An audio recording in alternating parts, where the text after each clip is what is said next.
Agama Mesir purba adalah bentuk kepercayaan dan ritual politeisme non-kompleks. Namun, yang tidak banyak digembar-gemborkan adalah ketika di sana ada seseorang yang telah mendakwahkan ajaran monoteisme, yaitu dengan menyembah satu Tuhan. Sebelum era Nabi Musa melawan Fir'aun Ramses, mundur jauh lagi sebelum Nabi Ibrahim, bahkan jauh-jauh ke belakang lagi di era setelah Nabi Nuh, ada seorang ilmuwan yang berasal dari Nusantara, yang telah beragama monoteisme, dan mengajarkan ajaran itu di sana. Dia adalah Osiris, atau Osiris.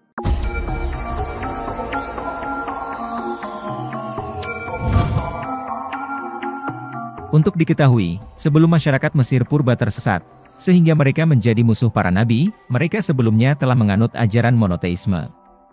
Ketika literatur tulisan paku mulai terungkap pesannya, ahli tulisan paku dan hieroglif Mesir berhadapan dengan kebingungan dalam mendeskripsikan ajaran yang dianut masyarakat Mesir sebelumnya. Selama ini peneliti menganggap mereka berkeyakinan politeisme. Namun, anggapan itu ternyata salah. Stephen Langdon dari Oxford mengatakan, sejarah peradaban tertua manusia adalah kemerosotan pesat dari monoteisme menuju politeisme ekstrim dan keyakinan pada roh jahat. Ini sejatinya adalah sejarah kejatuhan manusia. Peradaban Mesir purba telah ada sebelum 70.000 tahun yang lalu. Hal tersebut didasarkan kepada penemuan naskah kuno di dalam piramid besar Khufu di Giza, yang mengatakan bahwa piramid dibangun pada waktu gugusan bintang Lira berada di rasi Cancer. Menurut sejarawan Abu Zaid al-Balhi, peristiwa tersebut terjadi pada sekitar 72.000 tahun sebelum hijrahnya Nabi Muhammad. Pendirian piramid erat hubungannya dengan pemujaan bangsa Mesir purba terhadap Osiris, yang dipercaya sebagai jelmaan Orion, yang kemudian menjadi dewa kematian. Dalam relief-relief di piramida yang ditemukan, Osiris digambarkan sebagai dewa yang mengenakan mahkota putih tinggi. Lewat kesaktiannya, Osiris dengan mudah bisa membinasakan bumi dan isinya. Masyarakat Mesir purba juga percaya bahwa dewa-dewa di langit itu harus mempunyai persinggahan di bumi. Atas dasar latar belakang itulah, kemudian kompleks piramida Giza dibangun. Tentu karena untuk Osiris, maka arsitektur posisi tiap piramidanya dibuat sedemikian rupa, agar mirip dengan posisi rasi bintangnya. Termasuk membangun penjaganya, yakni makhluk berbadan singa berkepala manusia. Syaikh Tantowi Jauhari di dalam tafsir Jawahirnya, menafsirkan bahwa yang dimaksud dengan Idris, ialah Osiris, atau Azoris. Dan kalimat Idris, adalah ucapan nama itu dalam bahasa Arab. Serupa juga dengan Yesoa, diucapkan dalam bahasa Arab dengan Isa. Yohanes, diucapkan dalam bahasa Arab, Yahya. Menurut Syaikh Tantowi, Osiris atau Idris ini seorang nabi yang diutus Allah kepada bangsa Mesir purbakala, dan membawa ajaran-ajaran dan perubahan yang besar-besar. Di dalam sejarah Mesir purba disebutkan bahwa Osiris itu meninggal karena dibunuh oleh saudaranya sendiri karena dengki akan pengaruhnya yang besar. Lalu dipotong-potong badannya untuk dihancurkan. Tetapi sepotong dari badan itu dipelihara oleh istrinya dan dibalsem. Pembalseman mayat itulah kelaknya yang menjadi kepandaian yang utama dari orang Mesir purbakala. Syaikh Tantowi menguraikan panjang lebar, bahwa di zaman purbakala, bangsa Mesir itu di antara kerajaan dengan agama adalah satu. Sehingga Idris itu pun, merangkap juga menjadi raja. Itulah sebabnya, dia didengki oleh saudaranya. Namun setelah dia mati, orang Mesir memuliakan sekalian jasanya yang besar-besar.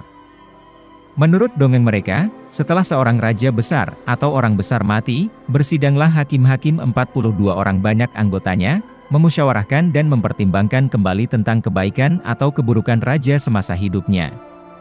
Rupanya, kebaikan Osiris atau Idris itu lebih banyak, dan lebih berat daripada keburukannya. Maka ditempatkanlah dia, pada tempat yang amat tinggi dan agung di alam lain. Said Qutb di dalam Fi Zilalil Quran pun, memberatkan pendapatnya kepada pendapat Syaikh Tantowi Jauhari ini, bahwa besar kemungkinan bahwa Idris, ialah Osiris yang ternama dalam sejarah Mesir purbakala itu. Di dalam tafsir-tafsir yang lama, sejak At-Tabari, Imam Ar-Razi, Al-Qurtubi, Ibnu Katsir, dan yang sezamannya, kita tidak menemukan kemungkinan Osiris. dan baru bertemu pada tafsir Syaikh Tantowi Jauhari pada sekitar tahun 1928, atau pada tafsir Said Qutb selepas tahun 1955. Hal ini dikarenakan, ilmu hasil penyelidikan kebudayaan dan peradaban bangsa Mesir kuno, yang dikenal dengan nama Egyptologi, baru tumbuh sejak permulaan abad ke-19, sejak para sarjana dapat membuka kunci rahasia huruf hieroglif bangsa Mesir purba. Makanya, Ibnu Katsir dan yang sejamannya, tidak akan mencantumkan bukti yang belum bisa diterjemahkan ke bahasa sekarang. Terjemahan yang sekarang pun, bisa saja berubah lagi, jika terdapat penemuan baru lagi, dan lebih canggih. Ini adalah hal yang biasa dalam ilmu pengetahuan. Untuk itu, bukalah pemikiran kalian. Jangan hanya terpatok pada satu kesimpulan, apalagi kesimpulan itu dibuat oleh manusia. Dari hasil penyelidikan yang baru berusia 165 tahun itulah, didapat cerita tentang orang besar Mesir yang bernama Osiris. Ajaran-ajaran Osiris yang didapat dari huruf-huruf kuno itu, bertemu pokok ajaran Tauhid.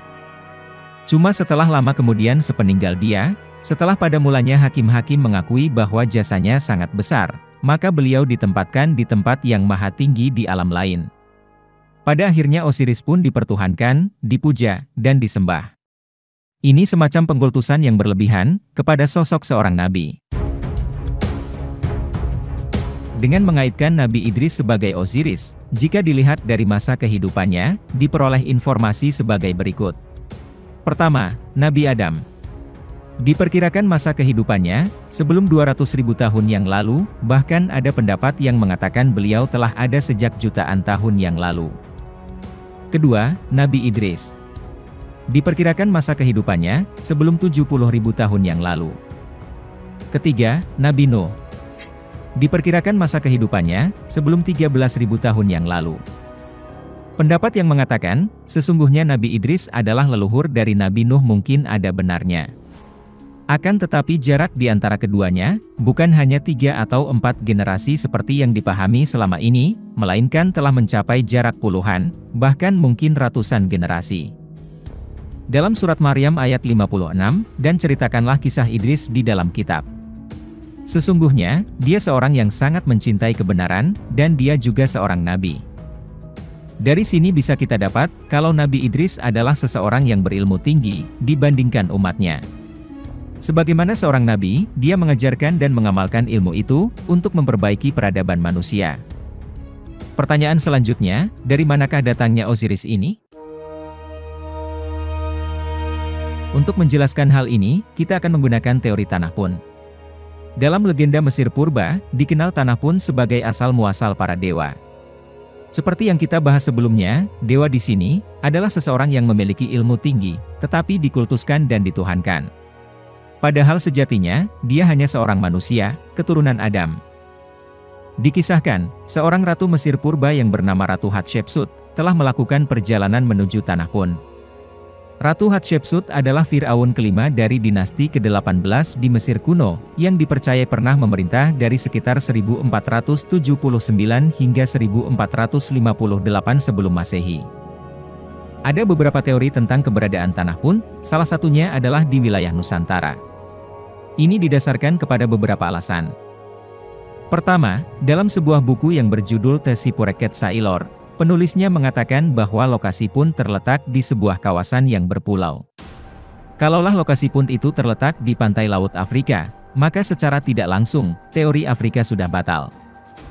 Kedua, terdapat ukiran di dinding kuil Ratu Hatshepsut, yang menunjukkan lokasi pun terletak di antara persimpangan jalan perdagangan beberapa peradaban besar dunia.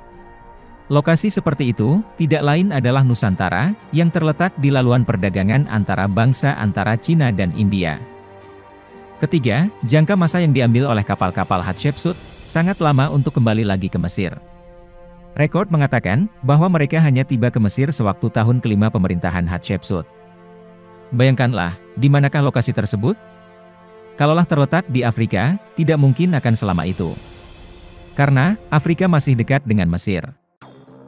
Keempat, terdapat ukiran di dinding kuil Hatshepsut yang menjelaskan, bahwa Raja Punt yang disinggahi Hatshepsut memiliki sebilah pisau pendek yang diselipkan pada kain sarungnya. Ketahuilah bahwa budaya Mesir purba tidak ada yang menyelipkan senjata pada kain. Pertanyaannya, budaya kaum manakah ini? Kelima, ukiran di dinding kuil Hatshepsut mengatakan bahwa kaum yang mendiami negeri Punt ini mempunyai berbagai ragam warna kulit dan puak. Ada di antaranya yang berkulit gelap, ada yang berkulit kemerah-merahan, dan ada yang berkulit perang kekuningan. Kalau dilihat di Nusantara misalnya, terdapat Negrito dan orang asli yang berkulit gelap, yang berkulit merah ialah Melayu pelaut dan pedagang, sedangkan yang berkulit kuning mungkin orang Melayu Banjar, Rejang, Minang, dan sebagainya yang berkulit cerah. Ini tentu sangat bertentangan dengan penduduk di Afrika. Keenam, seni arsitektur di tanah Punt juga menjurus ke arah seni arsitektur rumah kayu Melayu. Kajian antropologi menunjukkan bahwa seni bangun rumah Punt yang digambarkan di dinding kuil Hatshepsut tidak mempunyai ciri-ciri rumah di Afrika. Ketujuh, foto atau gelang di pergelangan tangan dan kaki merupakan bukti seterusnya. Nehesi yang merupakan ketua armada laut Hatshepsut mengatakan bahwa Raja Punt memakai potoh pada pergelangan tangannya. Teman-teman yang suka mengkaji tentang budaya dan adat tradisi raja-raja Melayu, sudah pasti dapat menangkap kalau ini tidak lain adalah budaya raja-raja Melayu. Kedelapan, kalau kita membaca teori tanah Punt, mereka datang ke situ untuk berdagang. Satu dari beberapa barang terpenting yang mendapat permintaan tinggi para pedagang Mesir purba adalah anti atau kemenyan. Ukiran di dinding kuil Ratu Hatshepsut ada ciri tentang kemenyan dan pohonnya. Dan yang mengejutkan adalah pohon kemenyan di dinding sana hanya hidup di Nusantara, yakni di Kepulauan Melayu ini. Kesembilan, ukiran di dinding kuil Hatshepsut menunjukkan budaya melilit oleh penduduk Punt. Sekarang beritahu saya, bangsa mana yang menjadikan ini sebagai budaya? Tak lain dan tak bukan, ialah rumpun Melayu kita. Yang Melayu dengan Tengkolok dan semutarnya, yang Jawa dengan Belangkonnya, yang Dayak, Iban, dan banyak lagi suku-suku lain dengan budaya lilitan di kepala. Dengan alasan-alasan ini, tanah Punt yang merupakan asal-muasal para dewa Mesir, disinyalir berada di Nusantara. Tentu kita semua paham, salah satu dewa yang paling agung bagi rakyat Mesir kuno adalah Osiris, yang menurut Syaikh Tantowi, Osiris sejatinya tidak lain adalah Nabi Idris. Dengan begitu, apakah ini berarti Nabi Idris berasal dari Nusantara? Silakan tulis pendapat kalian di kolom komentar.